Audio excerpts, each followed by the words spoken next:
Guys, so I wanted to I'm driving down to Atlanta, so I wanted to take a few minutes and tell a few things. The problem with centralized solutions.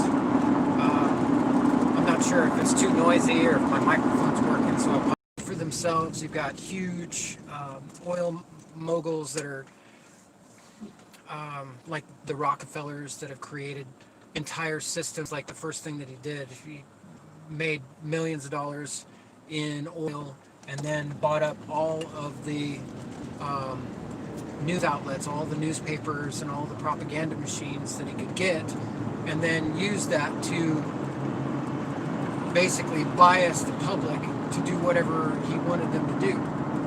Then he bought up basically donated huge donations, quote unquote donations, to educational institutions and mandated that they, it was like the whole medical industry. He's like the founder of the modern medical industry. The problem is that we have herbs, and now people are starting to wake up to plant medicine and herbs, whereas before Rockefeller, that was the norm. And then he branded that as it's counterintuitive. It's obvious. Well, how can you patent grass, or a leaf like a plantain leaf or a comfrey leaf, right? So you can't patent these things, but if you manufacture a chemical out of petroleum, mind you, he was an oil magnate. If you manufacture a chemical out of petroleum and and then convince the public that it has some health benefit, then you can sell it. Well, and you can patent it, right? So now we have the medical industry, and if you think about it, it's like, would you rather drink a glass of orange juice or a glass of motor oil? Obviously, you'd want to drink the orange juice.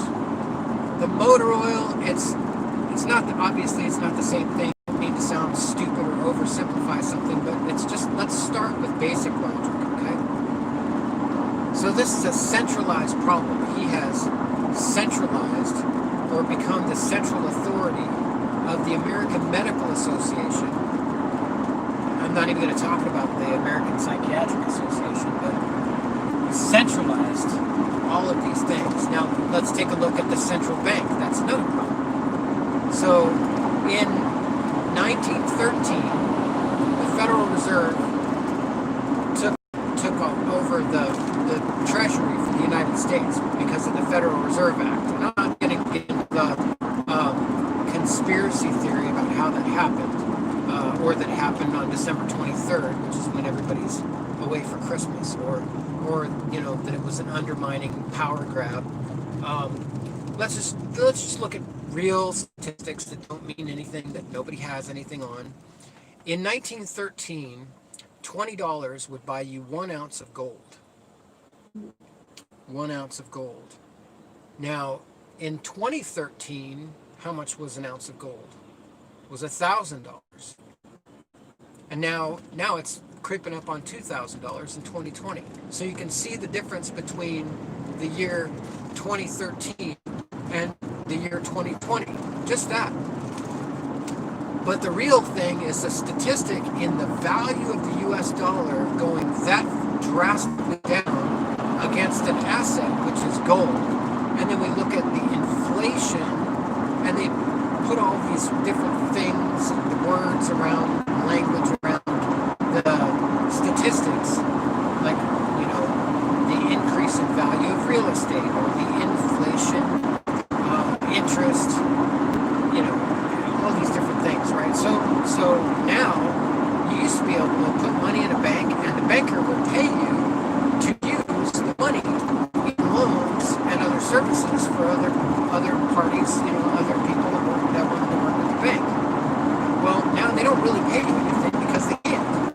The interest is so high, and the interest, higher interest doesn't work. Now we're down around 0% interest. That means that you're not getting anything.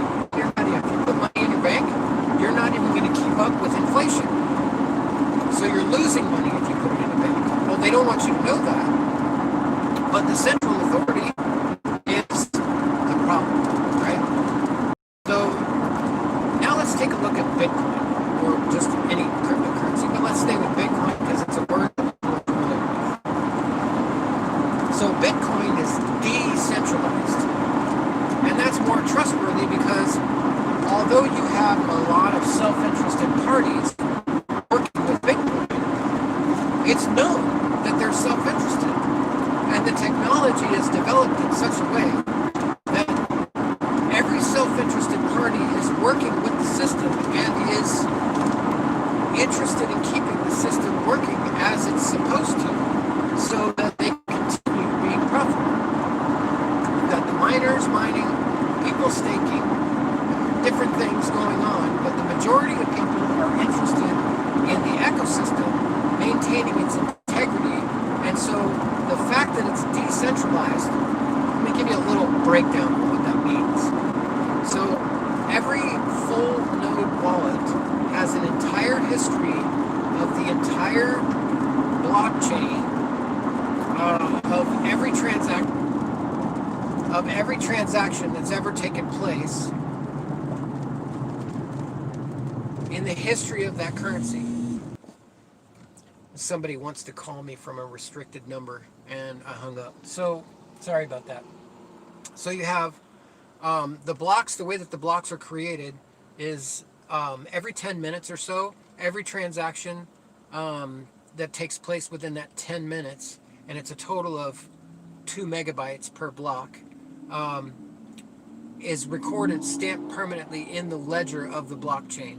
And then we move to the next block, and there's a chain of these blocks. Now that's the blockchain technology.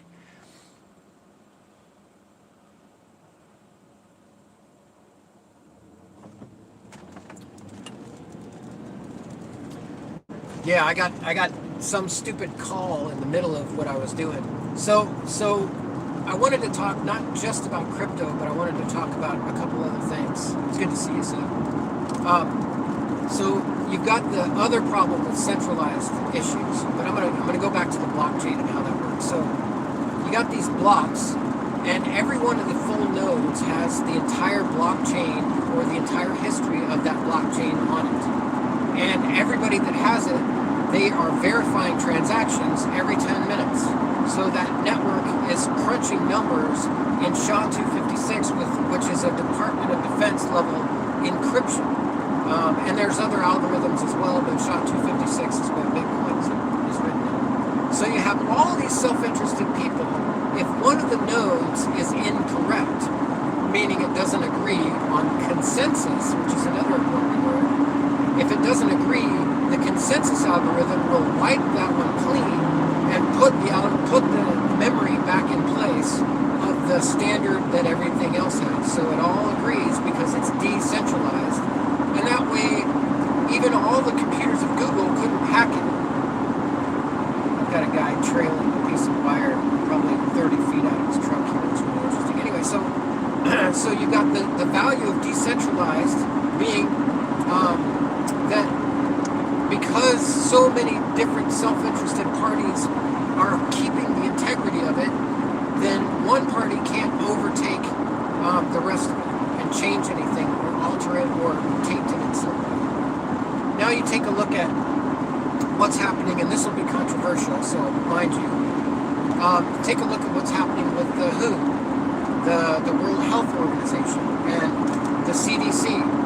And the people that are on the CDC have financial interest in the drugs that will be sold because of certain findings and propaganda. And so if you had the ability to declare a pandemic, and then you had the ability to drive all the media to back up that declaration of the pandemic, then you have a centralized authority that has self-serving individuals manipulating that system. Now, there very well may be a virus. In fact, the data that I have is that something was actually accidentally, intentionally released by individuals, and you can name them off. You've got Fauci, you've got Bill Gates and the Gates Foundation. If you actually investigate some of these people, then you're going to see just how corrupt they are. Also, you got the whole media system, and then you have the fact checkers. There's a great video that I think each one of you should see, and it's on, if you look up, oh gosh, if you look up David Martin, he's a friend of mine. We did a film, I actually did a film for him, where I edited the footage for him, and it was on the financial history of the U.S. Well, he's on this other show right now. I'm not remembering what it's called.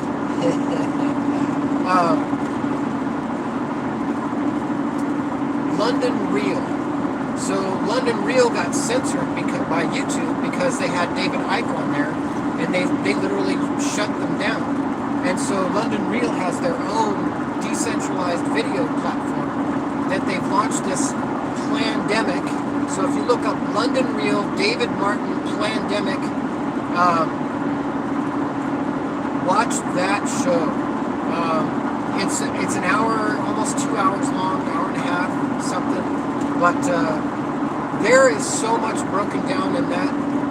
The corruption and the deception and the overall system of how things are being manipulated by central authorities is fairly alarming, and that's probably the best package of information on that line that I've ever seen. So very, very well done on the Plandemic video. But example of how we need to decentralize our systems and start like the whole thing that we're in right now. It's like we need to be building communities and working together more than ever. I just went through a place with cell towers when we're talking. So we've got corruption at the heart of every aspect of our control systems. Government. We've got people like, don't be duped into believing that Trump by himself is going to be able to solve all of our world's problems. That, in a sense, is part of the problem. It's like the only person that can solve, like during this time we've got, and regardless of how you feel about it, the Black Lives Matter movement, I'm not against a movement of equality and demanding respectful treatment from authority figures for people of color or people not of color. I think that people should be treated equally regardless. But the Black Lives Matter movement is funded, I mean, and you can look it up. George Soros put $120 million into that group just recently. And he has been quoted that the downfall or the destruction of America would be the pinnacle of his life's work, end quote. And those people anyway. So while this is going on, the truth is that we should be binding our communities together more than ever, because the distribution platform of just-in-time manufacturing, the making of plastics, all these different things that we require for our distribution work are being crippled by this CDC agenda and whatever it is that to stand in line out of fear, which stops your ability to be discerning. Like if you're afraid, then your creative ability is diminished. It's just, they don't go together. Fear and creativity do not go together. So if you're afraid and you're ready to go line up and be injected with an experimental vaccine that's being funded and propagated by these criminals and these, then you really need to take another look at what has happened in the past with vaccinations like that.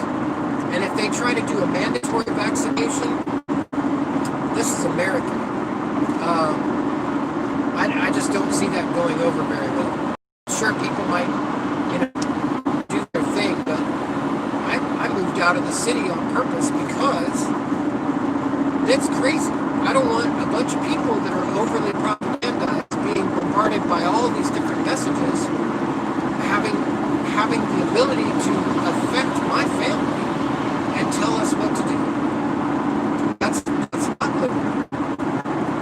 So I would be careful about what you sign up for without getting information, and the fact checkers cannot be trusted. If you look into the history of Snopes and every one of these other fact checker organizations, they're just more of the same. Snopes is a bunch of criminals. The guy, yeah, you just watch that film that I told you about, and they'll tell you. But don't just line up and do as you're told. Reject authority. Be your own authority. Discern for yourself. Take a very strong look at the currency market for yourself, because the dollar's in trouble. Trump is not going to be able to save everyone. He's not going to solve everything. And he's talking about a vaccine. Well, first of all, it's going to be a petroleum-based vaccine, and what are they going to do? They're going to take the virus and inject you with the virus so that you can build up an immunity to it? That's one method that they do. All things are also patented. The virus is patented. The test kit is patented. You need to see that